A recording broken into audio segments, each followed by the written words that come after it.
Still on the subject of natural disasters, our next speaker is definitely an expert on such matters. And today, he shall show us the big picture of what we may be facing. Our next speaker is the OIC of the NDRRMC Operations Center, Director Edgardo J. Ollet. Dr. Ollet got his master's degree in National Security Administration at the National Defense College of the Philippines and his master's degree in science in Sustainable Resource Management from the Environment and Life Sciences University of Newcastle, Australia. Prior to joining the NDRRMC, he held many key positions in the field of public service, including the Chief of the Operations Division of the Office of Civil Defense, or OCD, Central Office. He was also the Regional Director of the OCD Regional Office 1 and the Chief of the Plans and Programs Division of the OCD. Ladies and gentlemen, to talk about the 2012 Philippine disaster scenario, let's all welcome Director Edgardo J. Ollet.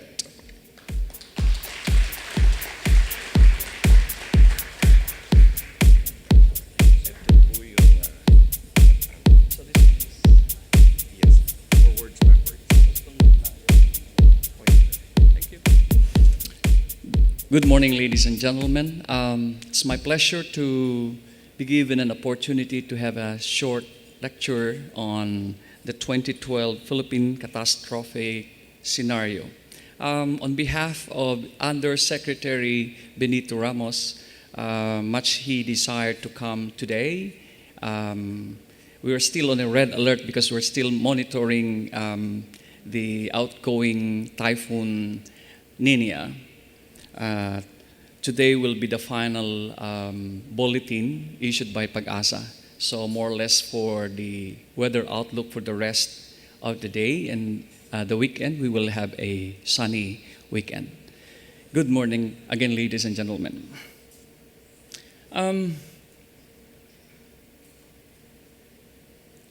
The scope of my presentation, we will have the Philippine risk profile, the comparative climate risk index based on Chairman Watch, and then we will have a glimpse of the vulnerability assessment of the Philippines for the past 5 years, and then we would like to look into the 2011-2012 extreme weather systems, and then we try to level off in terms of the indicators for catastrophic level. Because at the National Disaster Risk Reduction Management Council, we have a level of conditions where the president can declare under state of calamity, and then those that are also being declared by the local government units. And then we will have a second look of the Sendong resettlement. Perhaps the insurers could look into the housing insurance, because this is a great problem after 10 months of Typhoon Sindong hitting last December 2011. There's still a big problem, more than 60%. I will expand this in the succeeding slides. And then we look at the last two. I think this is the most important consideration in today's lecture, the issues and concern and implications on DRRM.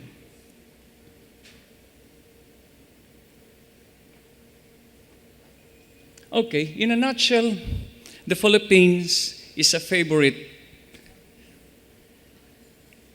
country of natural hazards. It is also the Typhoon Alley. It is also the earthquake country, because it's located in the Pacific Ring of Fire and the Typhoon Belt. And it also hosts 300 volcanoes, 22 of which are active. If we can recall, the Mount Pinatubo is more than 400 years inactive, but in June 1991, we have a decade history, a decade record of volcanic eruption. And then we have also these active faults. 3 weeks ago, I think we have the 7.6 earthquake offshore of northern Samar that signifies that the Philippine Trench is really active.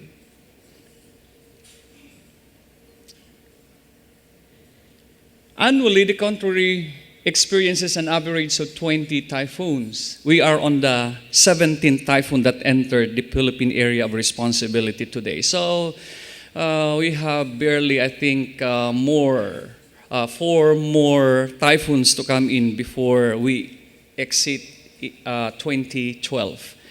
And then there are also episodes of man-made disasters such as urban fires, air, land, and sea mishaps, and complex emergencies in the southern Philippines because of the secessionist movement. So these are all being handled by the National Disaster Risk Reduction Management. Okay, the saying goes, name the hazard, and we have it. It explains why the Philippines is the disaster laboratory of Southeast Asia. This slide gives us the conventional climate types of the Philippines. But it seems like most of the type 4, where rainfall is more less or evenly distributed, you have here Davao area, you have Zamboanga del Norte, you have Bohol, this is Leyte and partly Samar, and these are the eastern seaboard of Bicol region, Camarines Sur, Quezon, and then you go up to Central Luzon and then Region 2. Most of these provinces are no longer here on type 4 but on type 2. No dry season with a very pronounced rainfall from November to April and wet during the rest of the year. Is it the effects of climate change? We don't know. Science has yet to see. Okay. The Philippines improves on its rating in Global Climate Risk Index. We make use of the data from the German watch, perhaps because we have the Munich reinsurance very stable in this country. That's why my staff took this data coming from the German watch. 2 weeks ago, I think we have a good report from the Pulse Asia survey. The rating of the Aquino administration for disaster preparedness is 80%. The passing grade is 75%. Good indicator. Okay. Now, in 2007, the rank of the Philippines is number 10, but in 2008, it's ranked number 4. And Philippines ranked number 3 in 2009 compared to rank number 4 in 2008.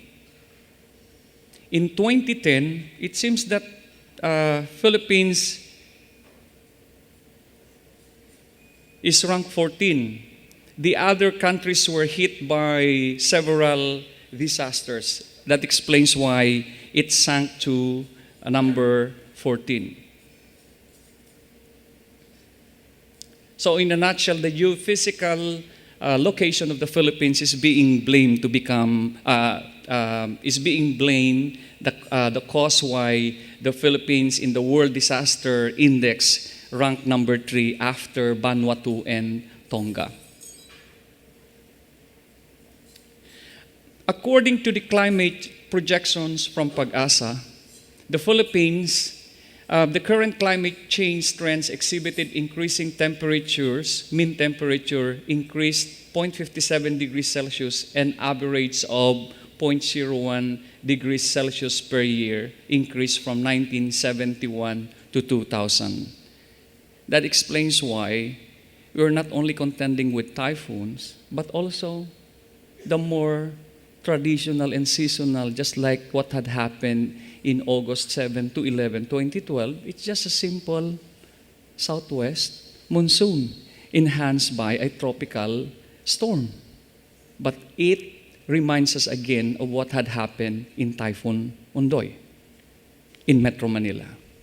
The difference only of the water, the critical water in Marikina River between Ondoy in 2009 and the Habagat of 2012 is only 1.3 or 1.5 millimeters. But the devastation is almost the same. That's why there was a quandary about who should be suspending the classes in Metro Manila, because suspension of classes is dependent on the signal, the typhoon signal. It's not a typhoon. It's a southwest monsoon, the seasonal monsoon of the archipelago that hits the archipelago. So, another cue for climate change? We don't know. Okay, I separated the 2012 and 2011 because this is where we will get some highlights why we should look into the proactiveness and other mitigation measures, which I think this group should look into in order to caution the negative impact of disasters, which the government can handle alone. So, as of October 17, there are already 14 tropical cyclones that entered the Philippine area of responsibility.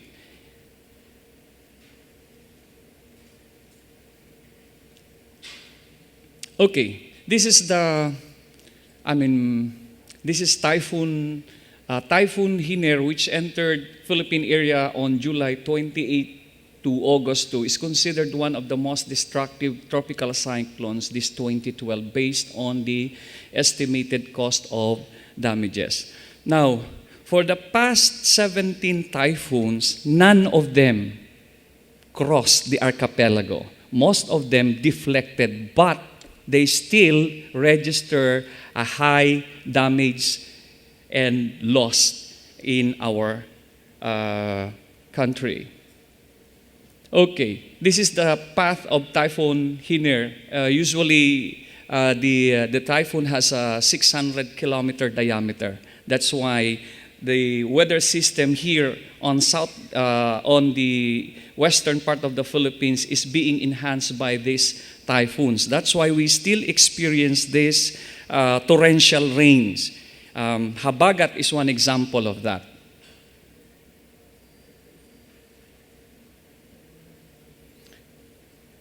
Typhoon Hiner left 54 dead, but look at the damages, 17.34 million US dollars. And it affected more than 5 regions and several provinces, amounting to 211 families, more than 211,000 families, or close to 1 million persons. So the most hardest hit are Regions 3 and Region 4A. We have close to 10,000 damaged houses. The southwest monsoon Habagat is not a typhoon, but it left 7 dead. The damages is pegged 71.90 million US dollars. It affected regions 1, 3, 4A, 4B, National Capital Region, and Cordillera Administrative Region. The persons affected is almost 3.5 million, and about 34,000 families were displaced. The damaged houses is registered at 2,625. Totally damaged is 3,278 and 9,347 partially. Okay. In 2011, one typhoon stand as the most destructive. This is Tropical Storm Sendong. This is 2 weeks before the Christmas. We thought at the Operation Center we will have the last, which is Typhoon Kiel, but Sendong would like to break the record, and it did. So this is the typhoon track of Typhoon Sendong. It landfell here in Hinatuan, Surigao, and then the same amount of rainfall at 181 millimeters. The same volume of water was dumped in Cagayan de Oro and Iligan and neighboring Bukidnon and Misamis Oriental. Casualty in Hinatuan, first landfall, only one. But in Cagayan de Oro, more than 1,000. So the second landfall of the typhoon at Palawan before it exited out of the country on December 18. Typhoons increases its strength when it's in open seas.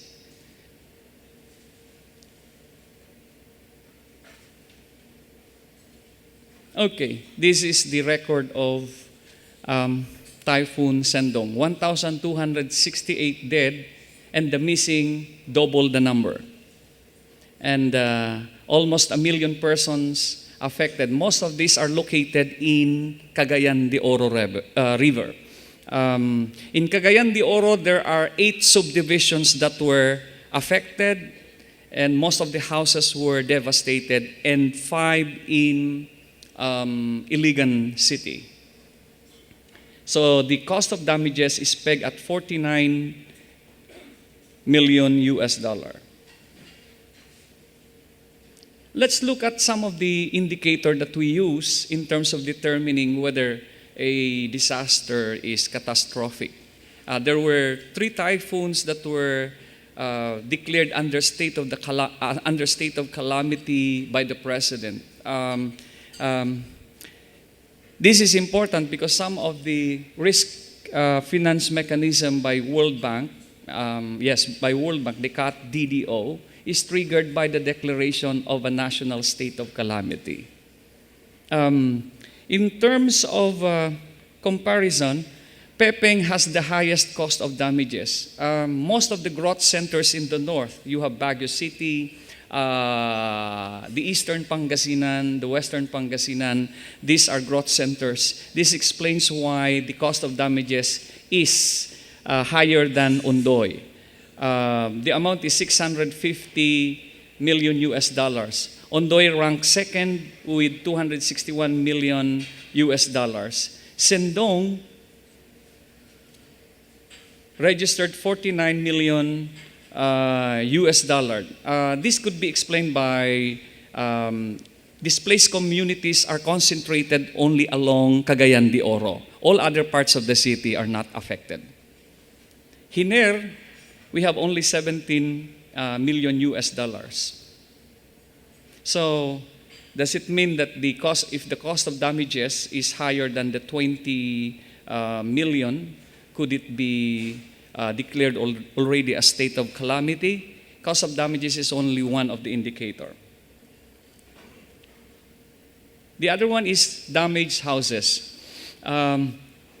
Here, Pepeng has lesser than Ondoy. Ondoy has 185,000, more than 185,000 damaged houses. This could be explained by the population and the housing density in Marikina. That explains why many houses, and not only informal settlers, but also subdivisions. Sindong, you have only 51,144 third to Pepeng, and Hiner have 9,369. Another indicator would be the displaced families or affected persons. Ondoy ranked first with 4.9 million affected population, with very close 4.47 million of Pepeng. Hiner, it looks like Hiner affected many provinces and key cities in the north. This one explains why it's higher than Sendong. Okay, in terms of casualties, Sindong ranks first with 1,268 and 6,071 missing. Pepeng, 465, Ondoy, 464, Hiner, 54. Let's take a look at the housing needs. This is 10 months after Typhoon Sendong hit Cagayan de Oro and Iligan. I'm using this just to give us a picture of what is really needed right now. Sendong is already part of the history, disaster history, but the people there are still in tent cities. Now, the 11,502 are totally damaged houses. And then this 14,328 is 50%. It means 50% of the 82,000 partially damaged houses were already given housing provisions by the different agencies, local and national. The remaining 11,000 plus 14,000 is 25,000. So this is the housing needs in Typhoon Sendong affected area. The ongoing projects right now have only 8,859 number of units as of August 2012, and it only focus on Cagayan de Oro, Iligan, but none in Misamis Oriental and Bukidnon. So what's the balance or gap in terms of housing? In Cagayan de Oro, we have 7,823. This is more or less 55%. We still lack 55% of the housing needs. And then Iligan, 8,860, and Misamis Oriental, no housing unit, 700, Bukidnon, 328. So the total balance need in terms of housing is 16,971. Iligan has a bigger problem compared to Cagayan de Oro because in the arrangement, it's the local government units who provides or donate the lot. And it's the national government agencies who provides the housing and site development projects. But Iligan does not have the lot available. And the lot is very costly in Iligan. So what are the issues and concerns regarding the challenges 2012 and onward? Typhoon alone stands no longer as primary catastrophic causing event. Other seasonal weather systems like La Nina, low pressure area, and even the seasonal monsoon can be extreme and impactful on loss and damages. Associated and consequential hazards can be deadlier than traditional hazards nowadays. The next would be limited and aging infrastructures and flood control projects such as dams, dikes, and pump stations. Telemetric systems compound this physical vulnerability. The next one is unsuitability of counter-flood engineering designs versus flooding cycle. Like the Ondoy and Sendong, they are 75 to 100 year return period. But the construction of the Department of Public Works and Highways is only between 10 and 20 year return period. That's how much the money can afford to build. Human population and activities continue to exacerbate flooding woes, especially in Metro Manila. Malpractices on land use and water extraction increases environmental degradation. The sixth would be the demand for resources and logistics during disaster response and humanitarian aid is increasing. So what are the implications? I have 3 P's here. One is in the area of perception. Catastrophe or disaster is a matter of perception. Understanding nature and behavior of natural hazards by science and research can heighten citizens' awareness and increase resilience to disasters. The role of media, social networks, information communication technology are to be maximized to convert it to early action by heightening perception. We in the government, we usually issue advisories, but people who are in the disaster-prone area, they're the one who makes the final decision. If our advisories, if it is only ankle deep and we already issue mandatory evacuation, but the household would perceive that if they would leave their household only if it's already on the neck. Okay, practice.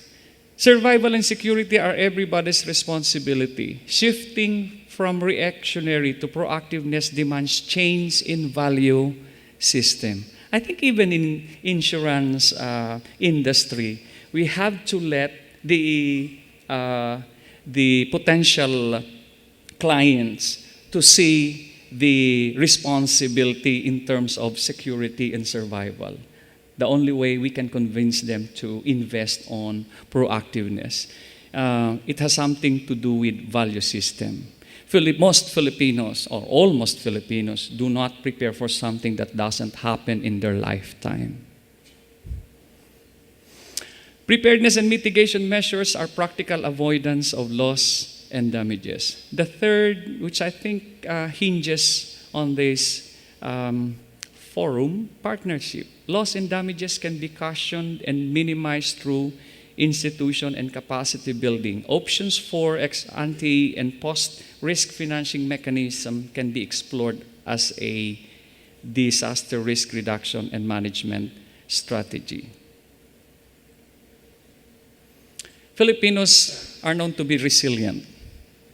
In weathering the storms, you can picture them. You have still photos smiling, even the flood is already on their neck. That's why I would like to have a tune, la la la, ti ti ti da da da. That's one way of singing out in rain and flood. It means lalakas, titindi, dadalas ang pagsusungit ng panahon. In English, more intense, more severe, more frequent storms. The challenge now is how to turn this table around, not on the reactionary part, but on the anticipatory part. And I think the insurance industry can look into insuring cars. We have seen the Ziploc strategy for cars. Can be a good alternative. The problem is you have to put an anchor, or you have to tie up your Ziploc for your car because somebody can pick it up, and it ended up among those that are being sold illegitimately. I think the housing is a very good area for insurance. I don't know. I think all the bright thinkers on insuring the house. There's a lot of housing programs. Perhaps if there is a good housing strategy to include those that are already identified, because there was a project already identifying the 27 provinces that are prone to disasters, especially weather-related and water-related disasters. Perhaps those communities and local government units can avail this risk financing mechanism. The other thing is to look into if group of LGUs, the way we handle disaster is using the administrative and political subdivisions. But I think we should look into the river basin system. It's not the municipality or the provinces or the barangay that hosts the river or the waterways. It's the rivers system that hosts these provinces and communities. If that is the way we strategize on how to secure and mitigate disasters, I think we're very sure that disaster is borderless. Thank you very much.